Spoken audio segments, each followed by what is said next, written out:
So, you got a great content idea, you're ready to record, the lights turn on, the camera's pointed straight at you, and crickets. You're still feeling embarrassed to record your content because you don't have clear content pillars. Let's fix that. My name is Zach Dolan. I'm a creative consultant with over 9 years of experience within the creative space. So trust me, I've been there, and so have my clients who I've helped generate millions of views for. By the end of this video, you will clearly understand your content pillars by answering 3 simple questions to start getting the right attention towards your brand. First, we need to clearly define what content pillars are. Now, the simplest definition of your content pillars are the core themes and topics that your brand consistently talks about. Now that we've clearly defined what content pillars are, we need to answer these 3 core questions. Number 1 is, what type of content do you want to make? Your format and your inspirations, we'll get into that in a sec. Number 2 is, what does your brand believe in? So its core values. And then number 3 is, what is the unique value you can offer your audience? So figuring out what content to make comes down to 2 key components. The first is format and the second is inspiration. The goal is to choose a content format that you know you can be consistent in. You know that feeling that you get whenever you turn on your favorite TV show? Of course, it's the actors that are a part of the show, but the format plays a huge part in that. A format is just a repeatable structure for your content. What is the creative medium that you want to use to consistently communicate your brand? You have to figure out the format in which you want to communicate before you determine your content pillars. But I know what you might be thinking. How do I know which content format to use?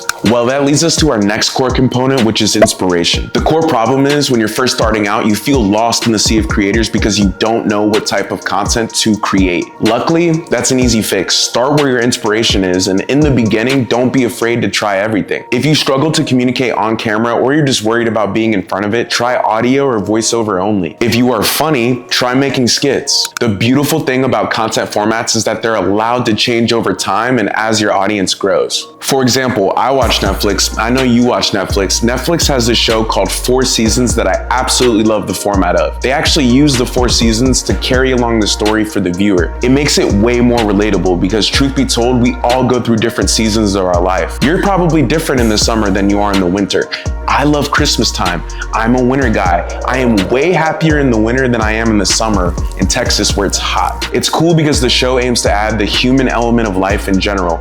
We all go through seasons of life. We all go through ups and downs, and that's what makes the content feel relatable. As you guys can probably tell, I like the show a lot, and it got me thinking about how I can incorporate some of that human element into my own content. I decided on making content in different climates, literally. I'm talking wintertime, in the mountains, because I know that will give my content a different feeling. Caleb Ralston is a branding expert and strategist that I've studied ruthlessly, and he does the same exact thing in his content. One thing that I love about his content is he changes the scene to match the vibe he is currently feeling at the time. I've seen him record content in the cold mountains, and I've also seen him record content in a hotel room with a wine glass. But the point is to find a format or formats that work for you, but also serve your audience the best. And you do that by taking inspiration from content you already enjoy. Now, I know figuring out your content formats can feel a bit intimidating, but no, you don't have to create the same type of content for forever, unless, of course, you want to. Figuring out what type of content format you create in can help you stay consistent with your messaging. If you're still feeling lost right now, it's okay. Trust me, I get it. I've been there. Click the link in the description. It will take you to our ATownDown brand builder. It only takes 2 minutes to fill out. There's only 6 questions on there,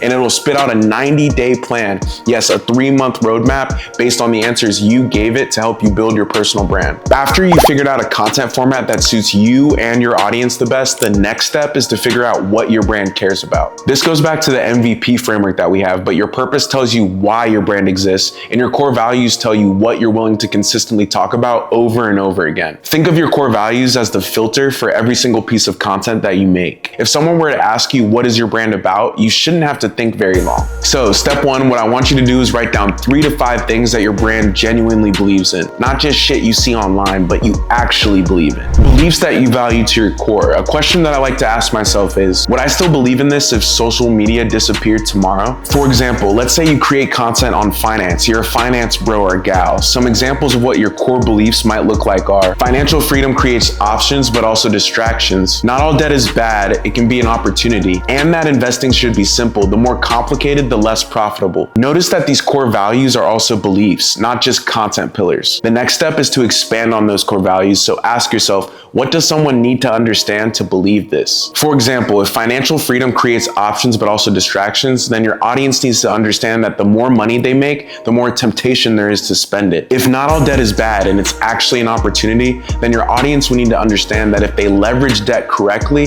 it can increase their wealth. If investing should be simple, the less complicated, the more profitable, then your audience needs to understand that they need to keep it simple. Don't buy every stock in the world. The goal shouldn't be to come up with topics or trends. The goal should be to identify the conversations that your beliefs naturally create. Take this belief, for example. Financial freedom creates opportunity, but also distraction. Without realizing it, this belief opens you up to a ton of conversations you could have. You open yourself up to a ton of topics you could talk about within your content from that one belief. You can talk about opportunity cost or spending psychology. Now, the last step ties everything together to figure out what your core beliefs and values are. Ask yourself this before you make every single piece of content.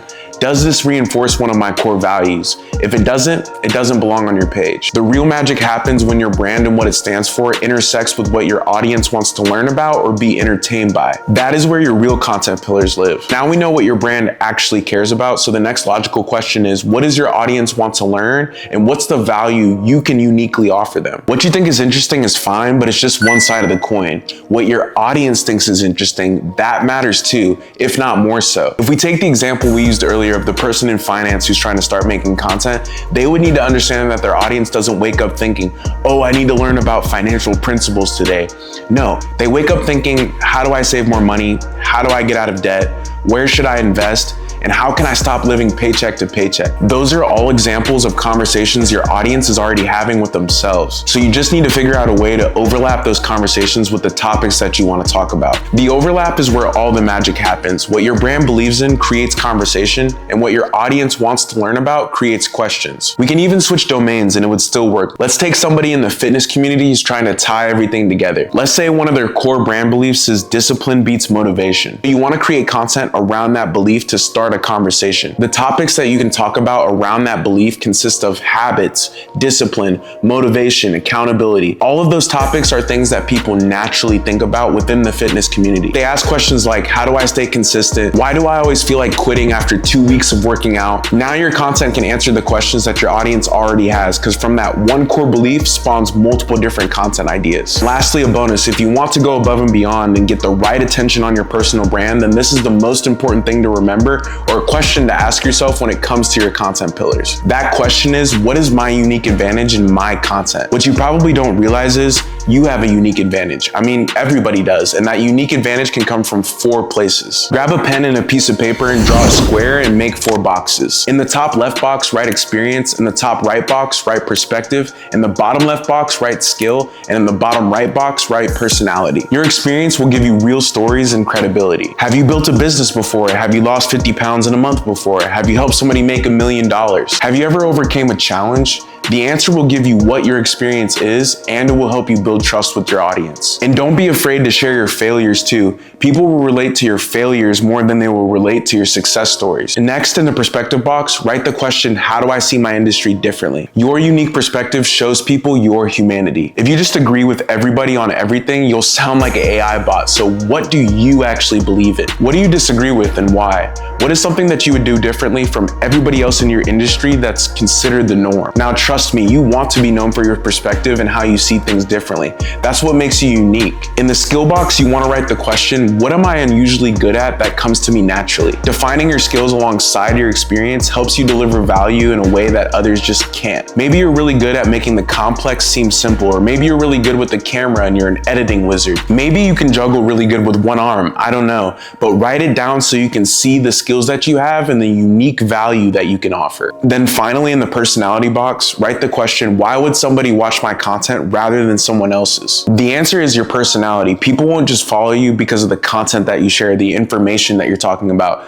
They'll follow you because they connect with you. If you're funny, be funny in your content. If you're calm and reserved, be calm and reserved in your content. If you're super energetic and outgoing, be energetic and outgoing in your content. Your unique advantage is where all 4 of those places intersect. Now, to tie everything together, let's use the finance example that we've used throughout this video. Now, this finance bro had $120,000 of outstanding loan debt, but was able to get themselves out of it. One of their differentiating perspectives is that not all debt is bad debt, and they have the unique unique skill of explaining investment advice or complex financial language in a simple way. Oh, and they're also pretty funny too. Your unique advantage is about combining your experience, perspective, skills, and personality to create something that nobody else can replicate. So just remember, at the end of the day, your personal brand isn't about coming up with 100 content ideas or trying to fit in with everybody. No, it's about your unique perspective, your content pillars, and what you want to be known for. It's about becoming known for something. When people see your content over and over again,